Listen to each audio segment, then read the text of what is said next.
The Ministry of Health has said, hey, look, you cannot or shouldn't be promoting puberty blockers anymore as part of the medical guidelines. PATHA has basically given the Ministry of Health and the government, and I would argue the vulnerable gender dysphoric children, the proverbial middle finger. And they have basically said, screw you, we're going to publish our guidelines anyway, replete with all the rubbish, nonsense and lies around puberty blockers to say that they're perfectly safe and reversible. And that has to be said loud and clear. That is a lie. It's a bald-faced lie. It goes against the medical and scientific evidence, and it also goes against the ethics of the situation. You cannot ask for the consent of children and parents around experimental drugs, and doubly when it involves children. But what this shows to you guys and all of us is that these doctors, these people involved with PATHA here in New Zealand, are rogue. They've gone rogue. They've gone completely rogue. I had to laugh darkly. As you might expect, there's a whole lot of talk in their guidelines about making this New Zealand, in their case Aotearoa, specific. That has to be called out.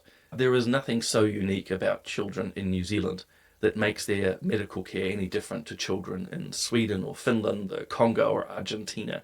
I don't know about you, but I'm getting actually quite tired of this Aotearoa or New Zealand centric view that somehow we have to view all issues through a New Zealand lens. It makes no sense at all.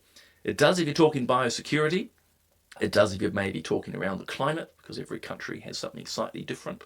But we're all human, and the gender dysphoric qualities of a child, as I say, in Argentina or the Congo, Spain or Russia, is no different to here in New Zealand. So these guys are trying to hide behind, I would argue, the woke race-based language that is very prevalent these days to make a New Zealand exceptionalism to then promote their own views. Really long way of me saying they're going, well, yes, the Brits, Finns, the Swiss, the Swedish, and others are banning puberty blockers.